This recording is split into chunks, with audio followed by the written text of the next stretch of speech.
So August 15th was the date that we would never wish on our worst enemies. I was diagnosed with stage 4 lung cancer. It's a non-small cell lung cancer. There was a mass not only on my lungs, but on my lymph nodes and my spine.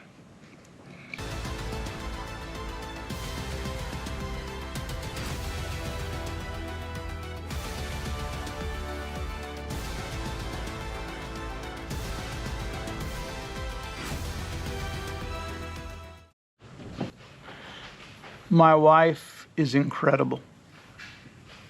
She has been a rock, solid by my side.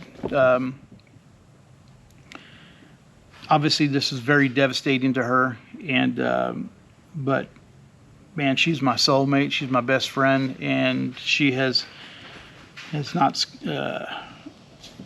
deviated from everything she's got to do to take care of me. And so I just want to make sure that you all know how much I love her and how much I appreciate her. And Lisa, when you see this, I love you. Thank you so much for everything you do. I absolutely could not do this without you.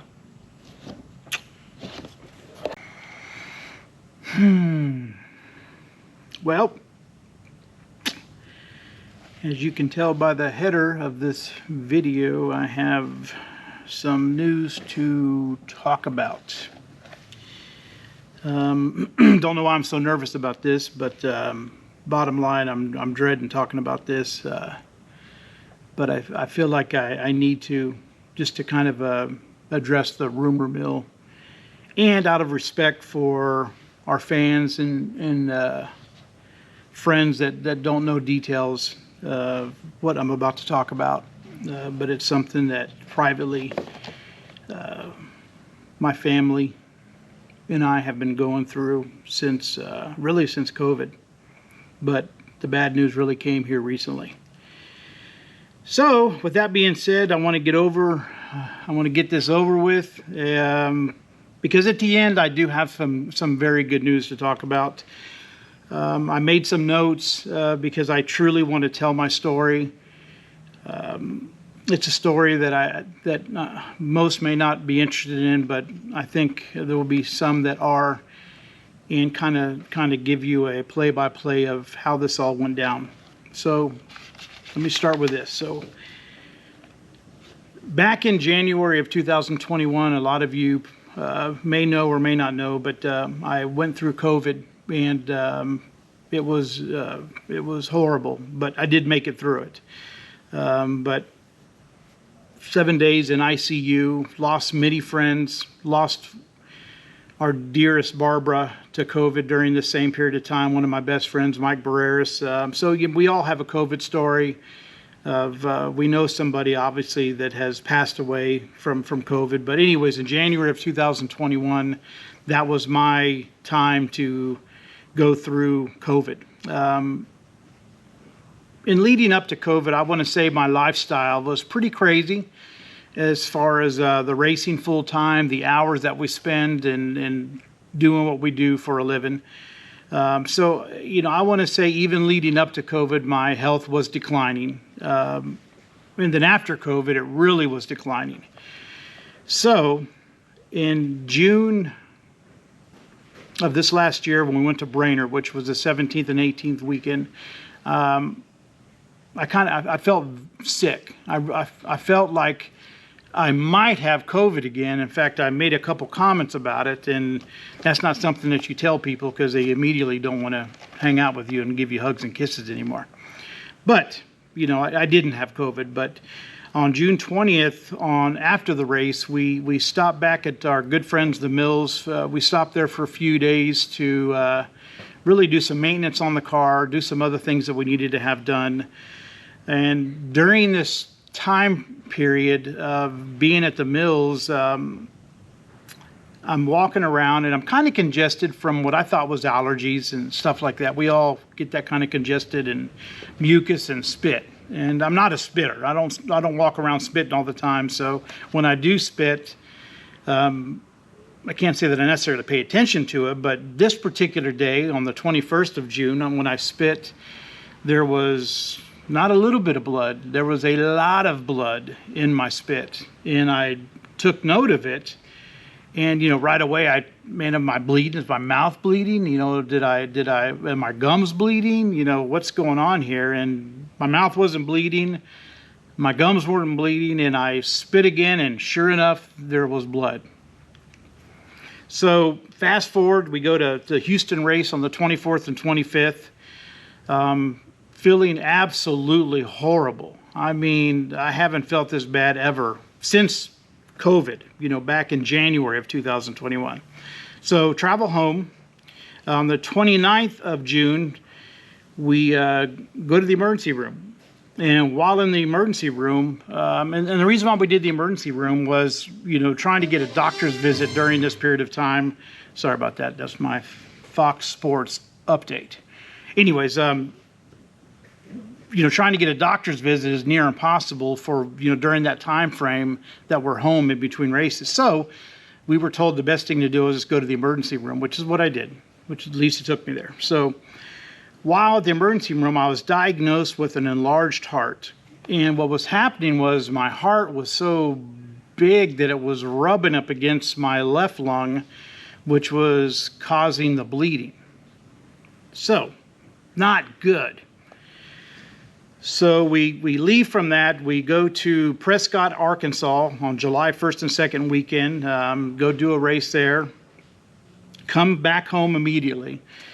And our doctor, my PC doctor, he was on top of this, and I can't thank him enough. But his name is Dr. Jafar. But anyways, he got us set up with the right people, and there were 2 echograms that I did right away. And on July 22nd, we went in for a CAT scan, and the results, which showed a mass on my lung. Now, this is interesting because they said the mass on my lung was big enough that it absolutely had to be there during COVID. So they were able to get my COVID pics and look at them. And sure enough, there was a mass on my lung.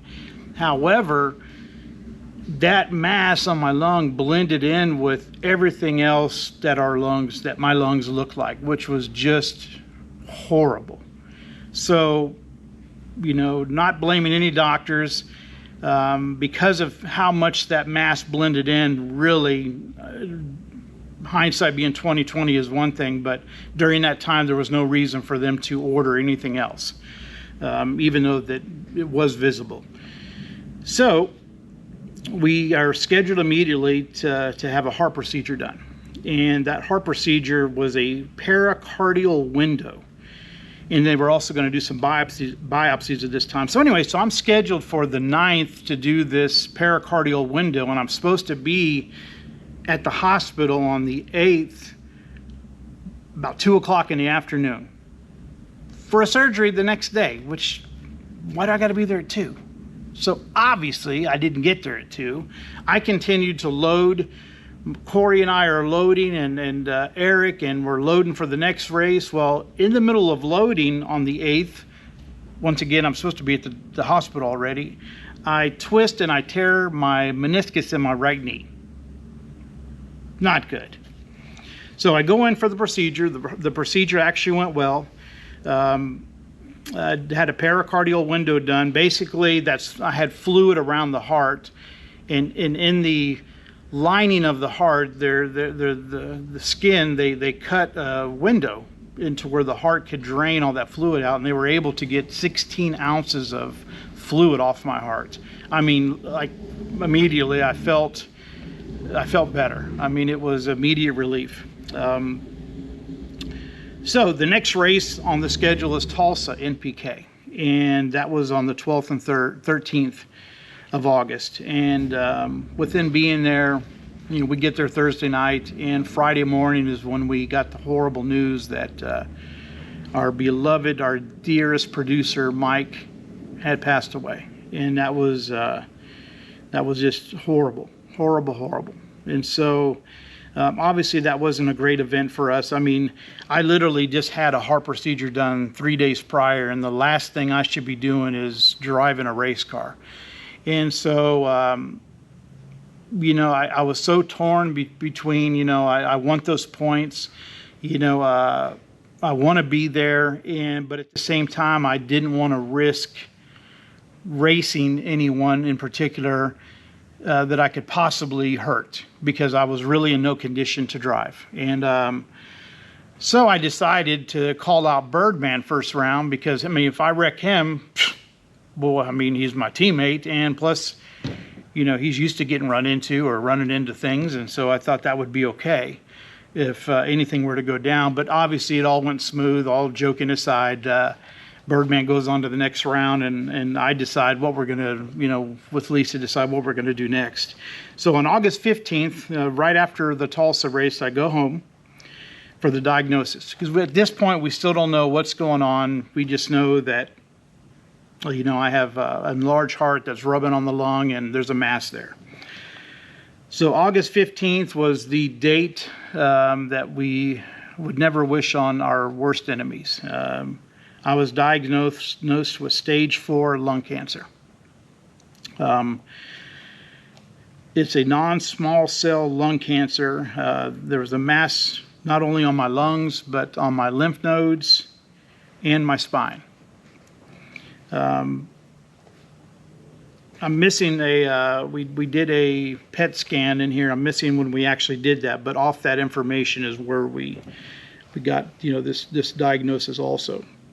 So anyway, so obviously devastating news for my family, for myself. But at the same time, I'm more of the just tell me what I got to do. I mean, what am I going to do? Go home and pout and cry about it? Feel sorry for myself? I mean, I can't tell you that I didn't. I and even to this day, I feel like I'm walking around looking over my shoulder for the Grim Reaper. And but it's something that either you fight or you flight. And after maybe 24 hours of pouting, I decided that I'm going to fight this. And so treatments is scheduled. They talked about putting a stent in for chemo and radiation. At this point, we leave again to go back out on the road, and we go to Pueblo, Colorado for August 19th and 20th weekend. Then we go to Idaho, August 26th and 27th. And then after Idaho, I go back home. So on September 7th, I have another doctor's visit, and we actually are very hopeful when we get to this doctor's visit, because it's basically a possibility of getting on a clinical drug. And, to me, that's that, and I'm pretty sure, but this is a drug that may not be exactly proven, but it may be a breakthrough. So I'm hopeful, we're hopeful, I'm excited. But my doctor has a concern, because high blood pressure is what I live with. And I've had high blood pressure ever since I started getting fatter back in my late 30s. And so doctor's very concerned. He said, man, I need your blood pressure down when you come in for this visit. So, he prescribed me Xanax. He prescribed me some pain pills. He said, do whatever it takes, but we need to get that blood pressure down, because if it's not, then it's an absolute no chance of you getting on this drug. So anyways, by the time I get to that, I'm feeling really good.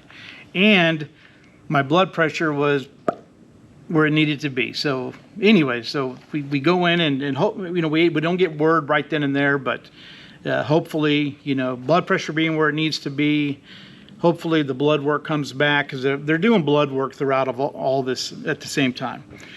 Anyway, so we get back on the road and we go out to Tucson for September 9th and 10th weekend. We have another doctor's visit scheduled for September 12th. So as soon as we get done with NPK in Tucson, Lisa, myself, and Corey jump into our pickup truck and we haul ass back home for a visit on the 12th. when we get there, now again, you remember, we're going home for a visit. We leave all of our stuff in Tucson, so we're just driving home for this doctor's visit. Well, when we go home, I'm thinking we're going to start some treatments, and no treatment is started. So, wondering, why has our treatment not started? And then they also informed me no clinical drug. Either I didn't qualify, I can't remember exactly how that went down, but I'm not going to be on a clinical drug. So pretty bummed.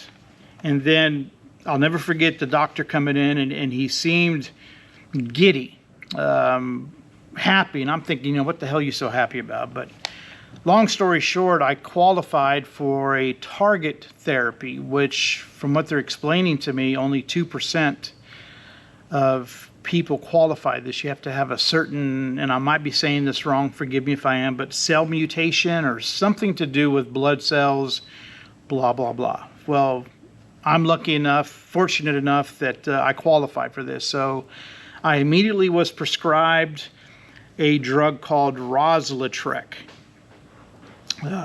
Picture here.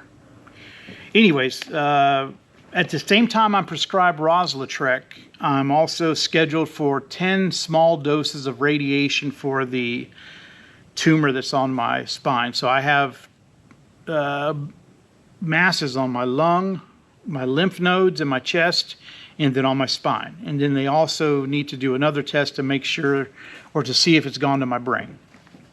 So anyway, at this point, we have not, up to this point, we had not told the kids. We haven't told William. But I start on the Rozlytrek, and I mean immediately, I have side effects that are from huge bumps all over my arms and skin to the weight gain is just astronomical. I mean, I was already fat, as y'all know, but I mean, between doctor's visits, which were almost weekly, I mean, I was gaining 3 to 5 pounds every single time I went into the doctor. So I got some crazy, massive weight gain going on top of the side effects that the doctors are not liking. So with that being said, we take off, and I got something to look forward to though, and so we head off to Ohio, and actually there was a race before that, but I'm going to fast forward to Norwalk, Ohio, NPK, which is infamous with that's where we caught on fire.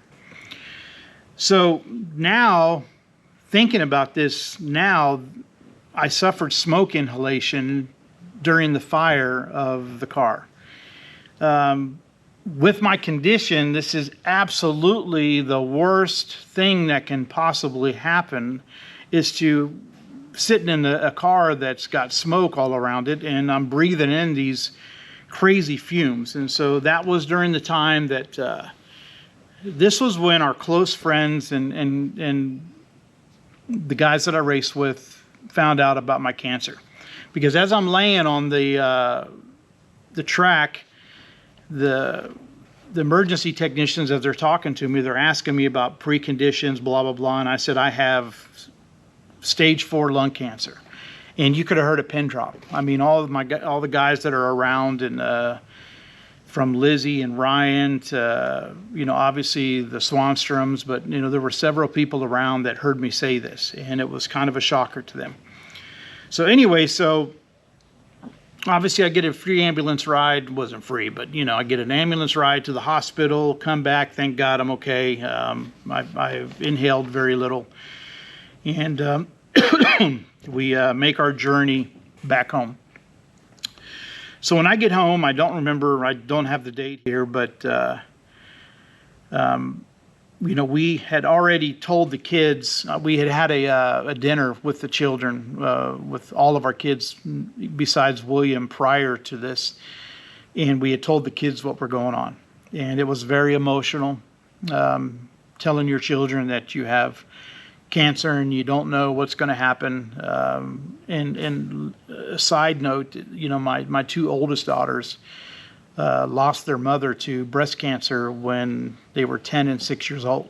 So, My two oldest daughters have already dealt with this with one parent, and now they're having to hear this with another parent. So needless to say, it was a very emotional dinner.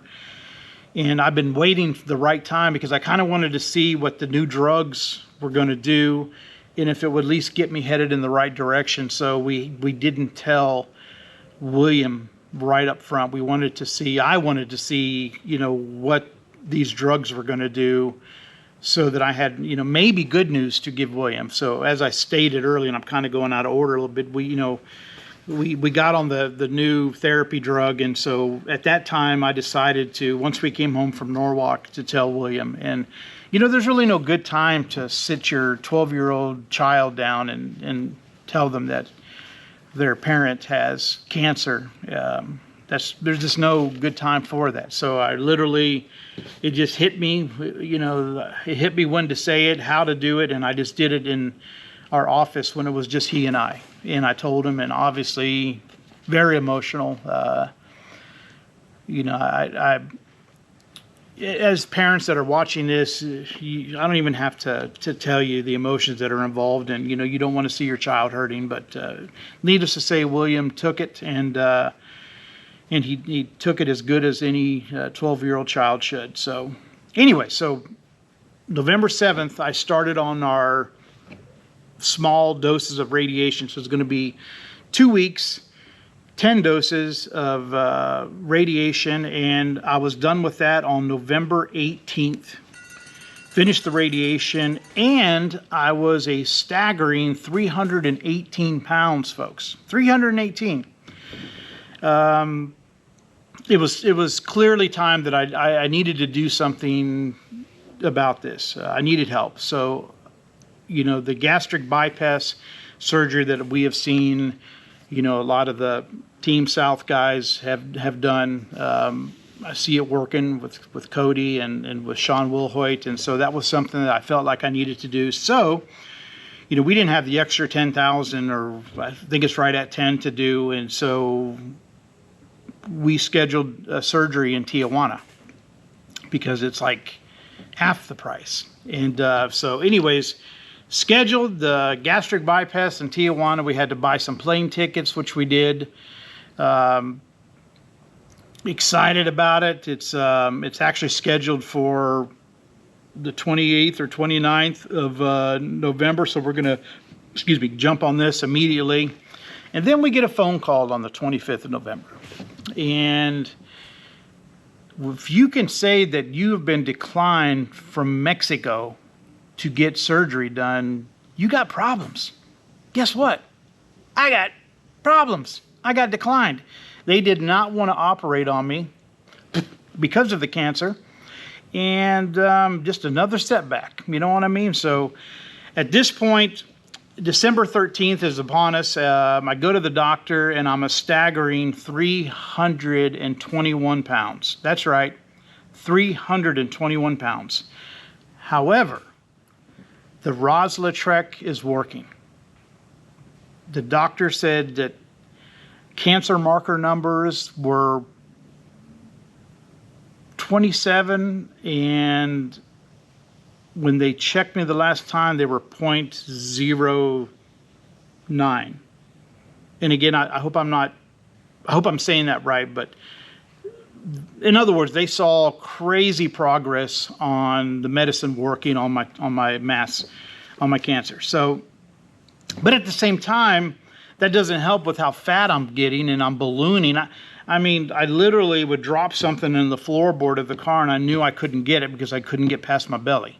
So at that time, I was also informed during this time that cancer loves sugar. Folks, cancer loves sugar. Just remember that. So this basically gave me some motivation to change my eating habits altogether. And, these are habits that have to change, not just going on a diet. So, obviously started on that progress or process of eating right, eating good foods. I mean, I actually like good food, so that it ended up being not that difficult. Fast forward to this day. Folks, my cancer is in partial remission, is what they call it. All my tumors have shrunk over 50% and declining. And I want to quote what the doctor said, because and I made a note of it. But he said, quote, "The disease is on the run and we are on its heels," unquote. That was just music to my ears and to my family. After that, both my knees are shot, by the way, at this point. So I recently, as you all know, if you've been keeping up, I just had both knees completely replaced. Doing very well as far as that goes. Health-wise, I guess what I'm trying to say before I get on to this other good stuff, health-wise, folks, it's as good as it's going to get. Cancer is going away. Will it completely go away? Only time will tell. We don't know. They don't know. I mean, if it's one thing about cancer, you can never count it out. But at the same time, you know, it's going as good as it can possibly go. So I want everyone to put that to rest. I'm not dying tomorrow. I'm not going bald. My health has been getting better throughout this whole process. So far I've lost a total of 50 pounds, and I plan on losing at least another 30 by the time NPK starts. So super excited and motivated for obvious reasons to change my lifestyle, how we eat, even once we get on the road. As you can see, Lafawnduh is over my left shoulder. Lafawnduh will be ready for testing in 3 weeks. Death Row is coming home to complete in about 2 weeks. We are still raising funds to finish Lafawnduh off and to also finish Death Row off. Now listen, anybody that knows me knows I will never, and never say never, I realize that, but I will not do a GoFundMe. And this is very important, because if any GoFundMes pop up, they're not us. And, you know, please, especially after this video comes out, please don't donate to one, because it's not us. And, you know, we will never do that. But at the same time, we will sell you a t-shirt. So that's what we're going to try to do. So we have a Lafawnduh Rehab 2 shirt that we're fixing to drop. It's already on our merch site, but we'll get some pictures up of Rehab 2 shirt that we are going to currently are being made. And the other thing, the biggest thing to me that is very important to me, and I wish I would have started the video with this, but please don't feel sorry for me. I don't want to talk about this.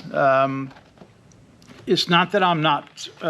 It's not that I'm ashamed of it, but this is not what's going to define me.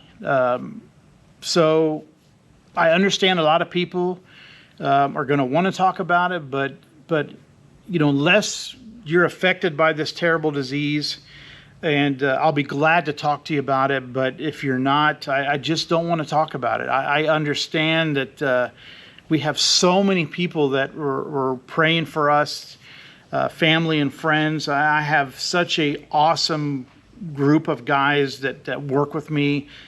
Corey's a savior. Eric, I mean, all of our sponsors that have hung in here with us. You know, we have a lot of good stuff going on. And you know, Finney's like a brother to me. Scooter is like a brother to me.